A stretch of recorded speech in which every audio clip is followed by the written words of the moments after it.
2023 is the perfect time to start a YouTube channel. I know it might feel like you're too late or you're behind the game, but trust me, there have been some recent changes to the platform that mean that new creators in 2023 actually have a pretty big advantage when it comes to growing an audience on YouTube. So in this video, I wanted to go through all of the steps of what I would do if I was starting a brand new YouTube channel in 2023, taking advantage of the latest algorithm and platform changes so that you can get this dream off the ground. So let's get into it. So the YouTube growth strategy that I'm gonna recommend to you comes in 4 stages.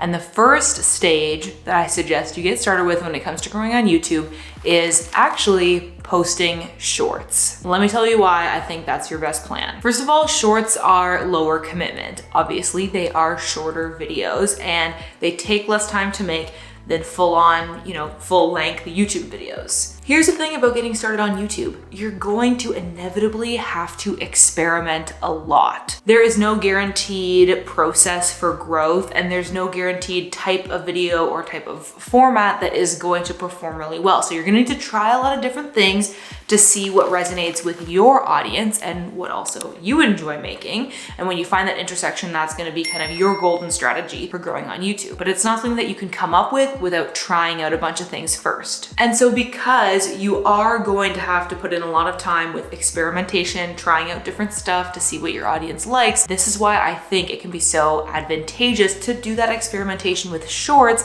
before you invest all of the time in creating longer form videos. Another reason why this is such a great strategy for beginners is chances are if you're thinking about starting a YouTube channel, you probably have already made a few TikToks, maybe you've made some reels, and you can start off your YouTube channel by simply just reposting TikToks and reels that you've already made as YouTube shorts. Now, okay, I want to give a few caveats to this because just simply reposting all of your other stuff from TikTok and Instagram is not going to help you grow a YouTube channel. But if you do it strategically, it can be really, really helpful. Okay, so for one, you're going to want to only repost your TikToks and reels that are like your top performers. If you've had a few videos go viral or do well for you on Instagram or TikTok, those are the ones that you're going to want to post as a short. The other thing that's important to keep in mind is you are not just gonna download these and repost them with the watermark and with the music already in them. That's beginner stuff, right? We're gonna optimize a little bit more than that. Ideally, you would have the original version of that vertical video without the music baked in from the platform and also without a watermark. You can easily download stuff from either Instagram or TikTok using SnapTik or Snap Insta, and you can get that video file without a watermark. And then if it's the kind of thing that was like just straight up background music and didn't have you talking in it, I would recommend muting the clip. And then when you upload it to YouTube Shorts, search for that same music track within the YouTube Shorts platform so that you can legally attach the music to your video so that YouTube's not gonna give you a copyright strike. If you aren't able to do that because you were talking in the video and that background music is now baked in, then what I'm gonna suggest you do is you use those top performing Instagram Reels and TikToks and you recreate them. I know, it sounds like a lot of work, but trust me, it is not gonna help you to just like lazily repost stuff from TikTok and Instagram. You wanna make sure you do it the right way and that you're like following YouTube's rules, or else it's really not gonna help you in the long run. The truth is you can post YouTube shorts that have copyright music in them. Like you can do copyright infringement on YouTube if you want, and it won't necessarily keep you from getting more views. One of my top performing YouTube shorts actually has music baked into it from a TikTok, but the thing is I'm not making any money off of it. And so I think in the long run, you really want to prioritize doing things by the book. Okay, but in addition to like recreating your top performing TikToks and Reels, you can apply that same principle to other content that you've made across platforms and using those subjects that have performed well for you and turning that into a YouTube short. So if you have a blog post that's done really well, or you have a podcast episode that's gotten a lot of downloads, or even like a carousel graphic that you shared on Instagram that maybe went viral, use those pieces of content and turn it into a 60-second video in some way. This is where you're gonna have to get a little bit creative. Essentially, the point here is you're using shorts to experiment, to see what your YouTube audience gravitates towards, what's going to perform well for you. And a hack to kind of get started on the right foot is by seeing what's performed well for you on other platforms and using that to guide your content strategy on YouTube. I would recommend, if you were completely starting from scratch, like you've literally never uploaded anything, make like 6 to 12 shorts and schedule them across a period of like 2 to 3 weeks. this is gonna be like the launch phase of your YouTube channel. Now that we're in stage 2, we get to start having fun with YouTube analytics. Once you have given your shorts sufficient time, so let's say you've been posting 2 to 3 per week for the last like 2 to 3 weeks. Once you're like about a month in, like you're a week out from the last short that you posted, now's the time to really look at how they performed. I'll be honest, from what I can tell so far, you're probably gonna be able to see for the most part within the first week of posting a short whether or not it performed well, but I still think the platform is like too new to for sure judge that. Like I haven't been posting shorts long enough to be able to tell you whether or not old ones can kind of get picked up in the algorithm. So I just think it's important to give it some time just in case that does happen. But with my personal experience so far, the performance of a short is probably gonna be determined within the first like 3 to 5 days that it's been live. But the point here is take some time to reflect on which videos perform the best. You wanna see obviously which got the most views, but also take a look at like the completion rate, like how much of the short your average viewer actually watched. And then of course, read any comments that you got. This is where you really want to take into account the feedback that you're getting directly via comments or maybe messages or whatever, but also indirectly through the performance of your content. You're gonna see which of your shorts perform the best and kind of pick them out and expand on them to make an actual full-length YouTube video. This is where we're really starting to build out our strategy, not only in terms of short form content, but also in terms of the long form content.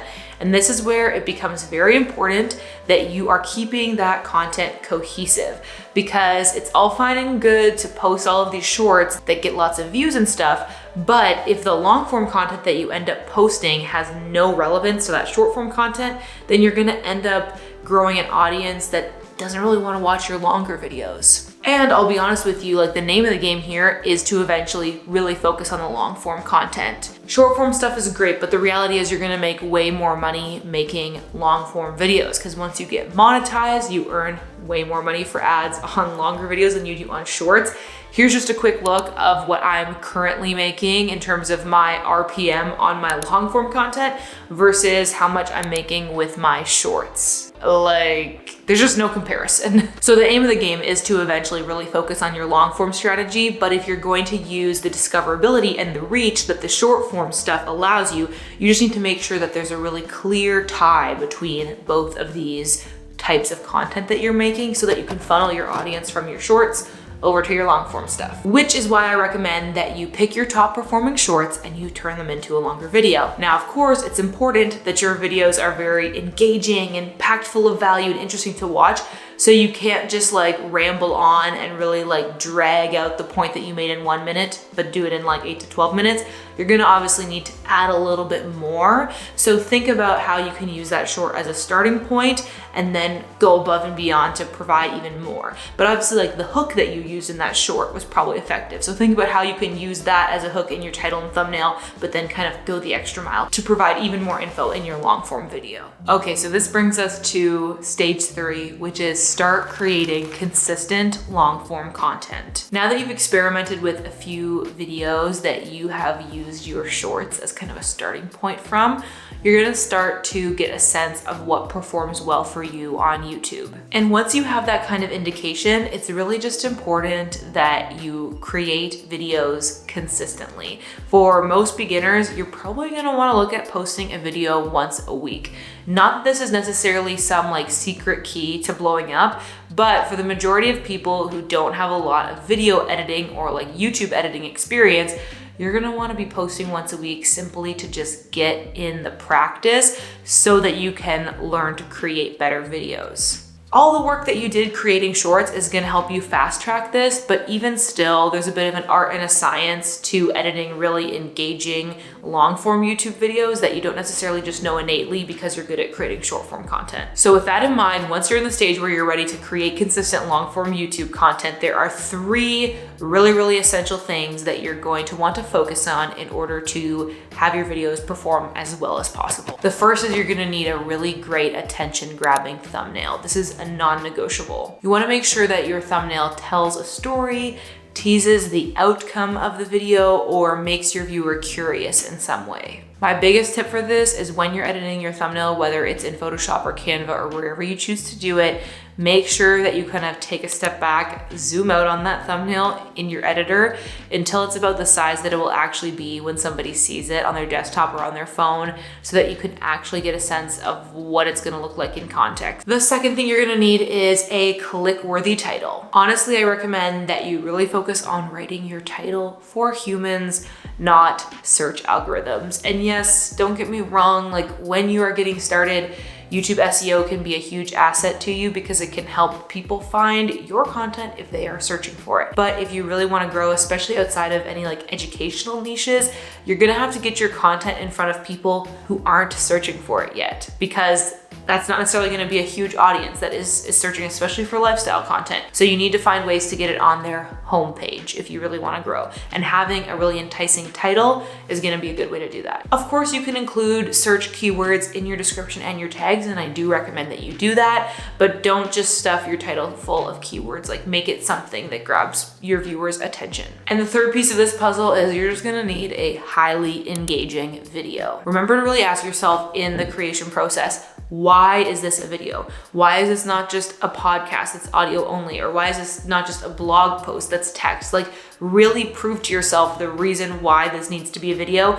by adding lots of visuals, whether that's B-roll in the form of stock footage or B-roll that you filmed of yourself, or maybe it's graphics or animations or title cards. Really lean into the visual component to make your video as interesting as possible. And there's also other bells and whistles you can add in there, like sound effects, background music. That's all gonna help it be more interesting too. Speaking of B-roll and stock footage, which by the way, I think is one of the best ways that you can really up the quality of your YouTube videos and make them more interesting. If you need some help finding these assets that can really make your videos perform better, then you should check out Storyblocks, the sponsor of today's video. Storyblocks is a media asset library that is the perfect solution for YouTubers that want to increase their view duration and make better quality videos. Essentially, the more engaging your video is, the longer your viewer is gonna watch, which increases your view duration, which increases your video's distribution in the algorithm. If you wanna get on the homepage, you gotta make your videos look interesting. And you can do that with the assets you find on Storyblocks.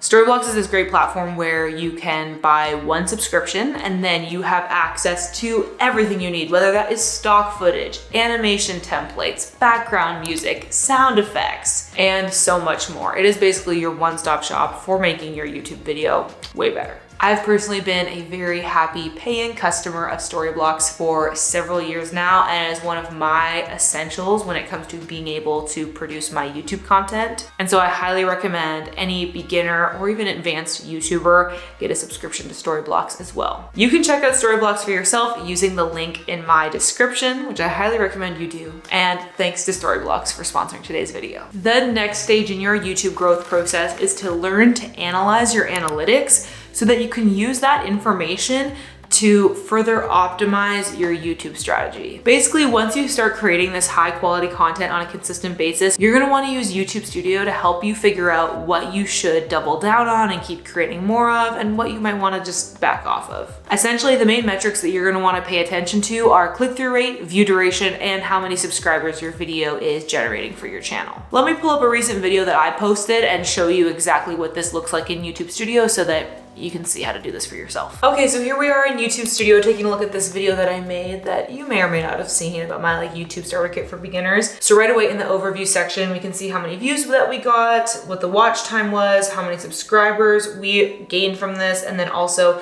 what the revenue was. So if we want to dial into some of these specific metrics that I mentioned that can help us figure out, what exactly made this video perform well, etc. We're gonna start by going into reach. This is where we can see our click-through rate. So our total impressions, 2.2 million, click-through rate, 3.6%, which led to 103,000 views.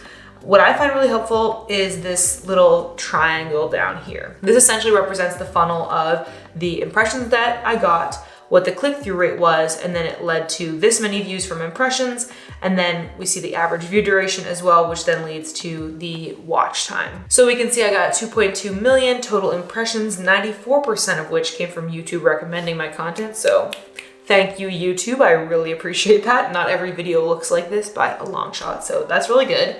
In general, I think anywhere from like a 5 to 15% click-through rate would be really good to aim for. This is gonna vary wildly depending on your channel size. For example, on my vlog channel, Katie and Dan in a Van, I would probably get more like a 10 to 15% click-through rate, but that's simply because YouTube is showing my video to a lot less people. And mostly those are people that are probably already subscribed to me, so they have a higher chance of actually clicking on it. So almost the bigger audience that you have and the more impressions you get, the lower that click-through rate is gonna be. So probably when this video was initially published, it actually had a higher click-through rate, but then as YouTube's been showing it to more people, that click-through rate has gotten a little bit smaller. So anyway, just for your own context, thinking about a click-through rate of 5 to 15%, that's probably good. And then if we go over to engagement, we can see more info about our average view duration. So you can see here that the average view duration was 4 minutes and 38 seconds, and that's actually less than typical.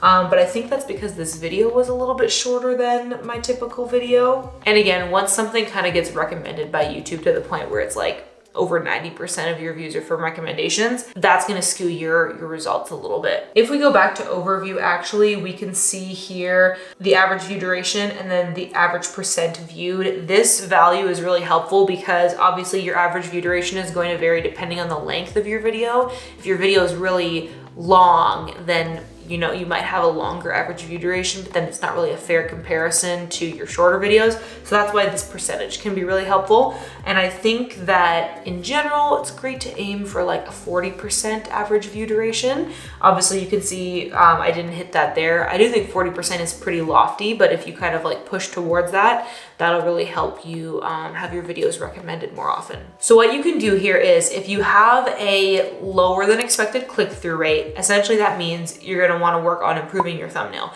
If you have a really good click-through rate, and what I recommend doing is looking through your videos and seeing which videos have the highest click-through rate and what do those thumbnails have in common. That'll be a really good indication of what you should focus on more often with your thumbnails. Similarly with view duration, look at your videos that have the highest average percentage viewed and watch through that video and think about like, what did I do differently in this video that made people want to watch further to the end? Was it the topic that I was discussing? Is it because I added more B-roll and stock footage and sound effects and all of that stuff? Think through what the reasons might be, because then you can use those reasons and apply them to the creation of your next video. And finally, it's always helpful just to know like how many subscribers you gained, because you know, that's part of the goal in the long term, right? You want to build up your audience, and it might be helpful for you to see like which videos helped me gain more subscribers versus which videos like maybe got a similarly sized audience but didn't make people want to click subscribe. Because from that you can figure out like what kind of topics or like what presentation style or like what is it about that video